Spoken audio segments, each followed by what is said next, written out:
Okay, so good morning, and I am really excited because today we have Dr. Natasha L. Jackson, an educator. She's an entrepreneur, she's a mother, and she's a real estate owner. She's a person that says what she means what she says, and she's an extraordinary educator, and that's how I met her some time ago. But I want to talk to her and let you get to know her, and in addition to that, I want you to hear some of her perspectives on different aspects of education. For some children, education has been put to a halt because they either don't have access or they only have online access, which may be minimal. In addition to that, I want to welcome everybody from our SOW Network. Our company is Signature on the World. This is one of our segments through our Tiffany on the Go series. Okay, so how are you, Natasha? I'm well, thank you. Great. Or I should say, Dr. Jackson, you and I had talked about this, and I had asked you about inspirations. And when it came to teaching, I wanted to know, who is your inspiration for you even getting in the field? My inspiration, anyone who knows me knows my mom. If I could quote Abraham Lincoln, everything I am and everything I hope to be, I owe to my mother. My mother, I was initially raised in a nuclear household, and that would be with my mom and my dad. They eventually got divorced, but both of my parents were so strong. They just instilled in me an unwavering perseverance to just continue no matter the obstacle.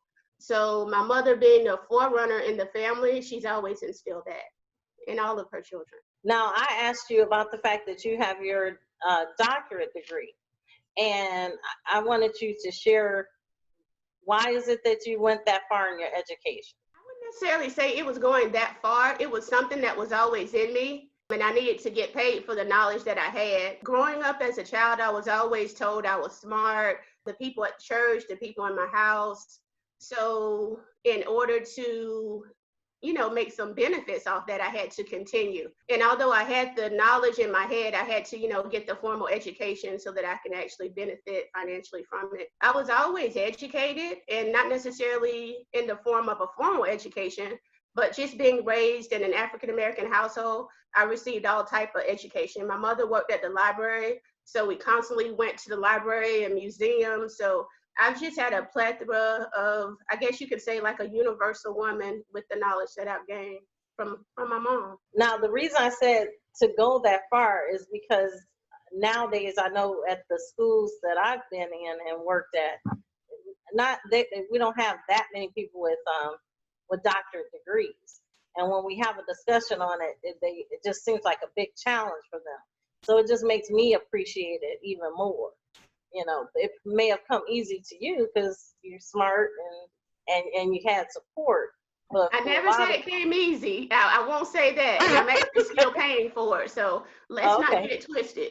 You worked in different schools and you worked in different counties. And I guess we could say different states.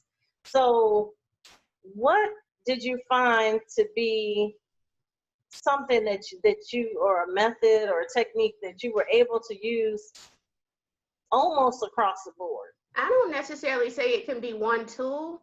I think no matter where you go, you pick up pieces of that place and you add it to your toolbox. So I wouldn't necessarily say it was one tool, but if I had to narrow it down to one tool, I would use relatability.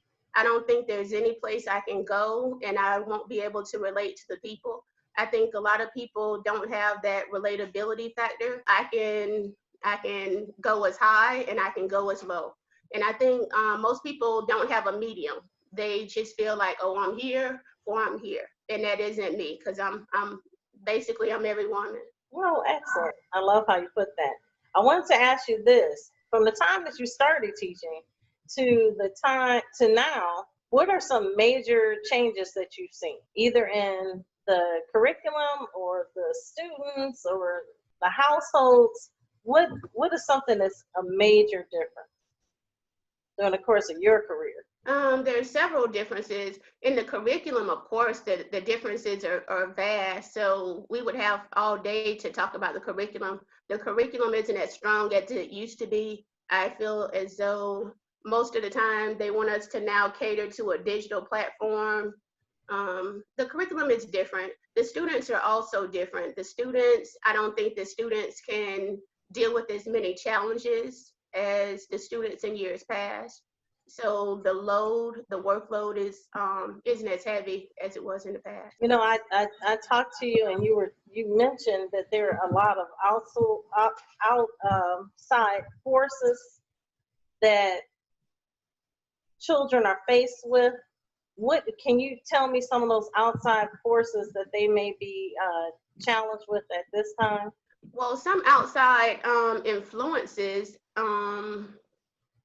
of course, would be the media. I think that's one of the biggest hindrances of education.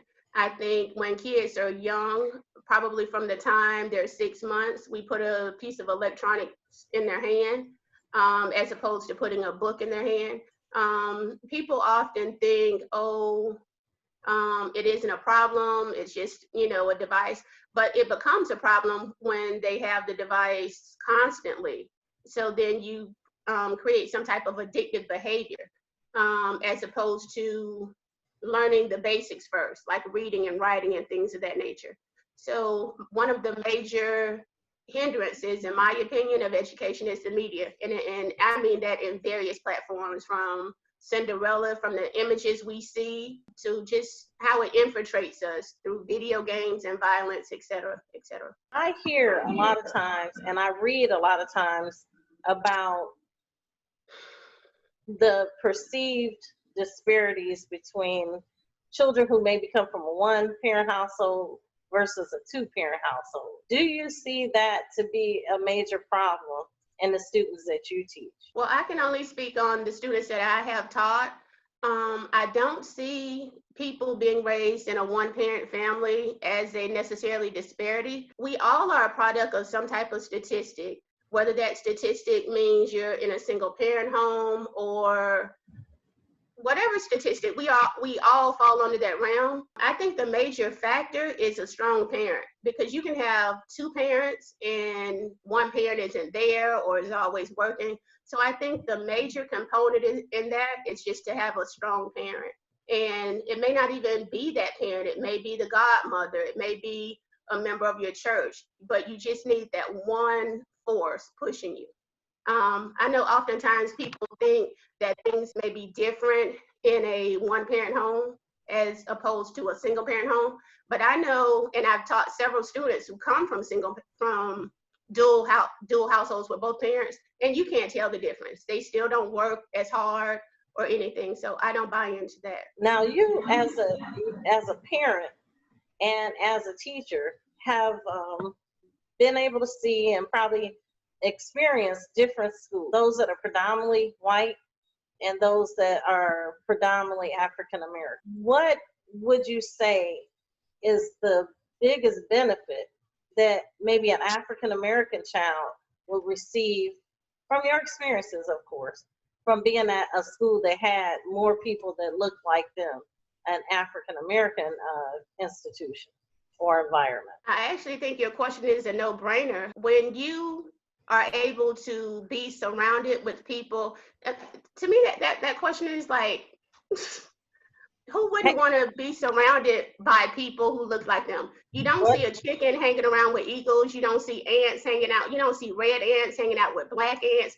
You're going to naturally learn from people who reflect you, no matter, and it is not just your skin color. It's your mindset, it's your experience, it's your history, it's your culture, it's the things you eat, it's the way you speak. So who wouldn't learn from people who have a shared experience? I pose that question to you is because I did another taping, but this taping was on black crime. But one of the things they brought up is that when, and these were all African American male professionals, and one of the things they brought up was that as soon as we get some status, then we want to go to the white establishments. And And he even said we want to move to those areas. And then by moving to those areas, we're putting our kids in a position where they don't have that many people around them that look like them and can relate to them and are of the same culture. So, so for you, it may be a no-brainer, but for them, it's a step up. Before we move forward to saying what's a step up in status, let me first correct you. There's no such thing as black on black crime. I think we spoke on that earlier. It's another divisive tool used to divide us as a people. And I'd appreciate it if you not use it, and if you do, put it in quotes, because again, there isn't any more black on black crime as it is white on white or Hispanic on Hispanic. We commit crimes based on the people that we surround ourselves with. So if I'm all, so let's move forward with that. But as far as a status symbol, I don't consider it to be a status symbol to make a whatever X amount of money and then move outside of my community. Anyone who feels that that's a status symbol, I think that's a sign of self-hatred, because how can that be status that you've catapulted yourself up to this, so now I'm going to leave this area that actually catapulted me out of here? Like, it makes no sense to me. But of course, I don't subscribe to that philosophy, so it wouldn't make any sense to me. And in regards to that black on black crime thing, I still use the term to get people to understand what I'm talking about. So even though I've had a paradigm shift over the years, and I may not refer to it and you may not refer to it as that, I use it as a discussion starter, at least for this platform. And so that we can get people like you to say that, to give their perspective on it, so that people will be open to the fact that they'll learn that these crimes are indeed committed in just their communities, whether they're black on black, Hispanic on black, white on white, Hispanic on Hispanic, and white on white. So I understand the difference, but people are. Tiffany, have you ever had an interview or discussion with anybody on white crime? Because the thing is, what they're trying to do is change the narrative. They want us to feel like, oh, this is so prevalent, oh, it's so abundant. And it's not any more abundant than it is in any other culture or any other race of people. So I can't even subscribe to that mindset, because even in talking about it, we're solidifying that this actually exists when it actually doesn't. It's just some type of statistical term that they've come up with. But anyone who knows anything about statistics, we always look at the numbers. And if we want to talk about that and look at the numbers, our numbers are quite lower than any other race of people. Because again, our percentage in this country is quite lower than any other race of people. So they're just putting a magnifying glass on something that's so small that they want to look as though it's so big when actually it isn't. Well, what I presented to them was that 89% of the white on white, 89% of the crime that's initiated by white people on white people is from their own people. So that's how we got that discussion going. Black History Month. I've had a discussion with you before, and one of the things you were saying is that a particular school didn't offer Black History Month. And in that case, I think one of the lead administrators was African American. How does children knowing their history, whether it be from Black History Month or whether it be incorporated into the history curriculum, how does that help them? Our history shapes us, just like our language and anything else about us shapes us. You can't know who you are unless someone tells you. These are the foods we eat. This is the language we speak. So if you don't have a concept of history, how can you have a concept or a compass to know where to go? As an African American, we have to know our history so that we can forge forward. That school that I mentioned about my daughter, the school was a great school. I can't say a lot of negative things about it, but I can say that it did have a African American female principal, and they didn't honor, celebrate, recognize African American history. So of course that was my daughter's last year at that school, but I just can't see how anyone in a position of leadership wouldn't want to promote their culture. But again, you have some people who reach a certain status and they feel as though they want to leave that part of themselves behind. What they don't realize that you can't leave yourself behind because you are that being. Exactly. I remember working at a school in Homestead, and the principal pushed back Black History Month the celebration 2 weeks after the actual month. I had never seen that happen before. And we weren't doing anything that was so pressing in the month of February that we couldn't have made that part of that month. But it was 2 weeks late, and they celebrated at that time. That was quite different. And then I know that at some other schools, I've seen them put more emphasis on other, maybe Hispanic Heritage Month more so than Black History Month. And I've had to voice my concerns about that numerous times. Okay, so I just wanted to ask you this too. Kids are, they have different options after school. They got college, they got, military. But what are some options for those kids who may be smart but may not want to go to college? What are some options that you share with them? Oftentimes people say college isn't for everyone, and it may not be for everyone, but higher learning definitely is for everyone. I think a lot of people like to say that to close the door to higher ed, but so many realms fall under higher ed. You could channel those energies. For instance, I know a lot of boys like to play video games. Change that play into an actual job. They have workshops. I don't want to name any of the companies, but they do have workshops where you can actually learn how to code. So just change that hobby into something that could be more affordable and, create a career out of it. So in addition to things like that, they can go into a trade. They can go into numerous things as long as they're continuing their education. It doesn't necessarily have to fall under the umbrella of a four-year institution. But in order to move forward, there has to be some type of building block, some type of certificate that you can fall back on. I guess that's the Booker T in me. The Booker T in you. And finally, I want to ask you, Dr. Jackson, is there anything else that you want to mention or something that you stand by that might be able to help other people, whether it be students or educators that hear this interview, as to what can make their educational experience better? I think we spoke earlier, and I discussed my dad. I don't think I discussed him on this interview, but I think having a strong family relationship really helps. I think having a group of friends or family that can help you in the direction that you want to move will definitely help. And that will go for any age, because I think at every age of our lives, we need those things to press forward.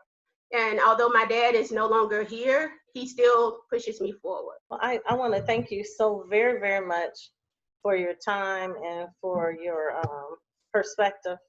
I always get excited about hearing, what you have to say. And as you know, I hold on to some things that you say, as I illustrated earlier, because you say some very profound things.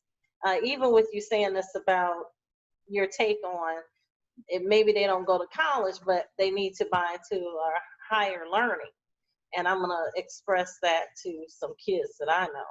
And Tiffany, before you move forward, this is at this day and age that we're living in, it doesn't necessarily have to be a four-year institution, because with this digital platform, we are creating so many entrepreneurs, so many video gamers, like it's just wide open. So a four-year college degree may not be for this generation, and that does not mean that they'll be confined to a certain income or a certain status level, because they can blow it off the roof with all these opportunities that they have that didn't exist a year ago or 5 years ago.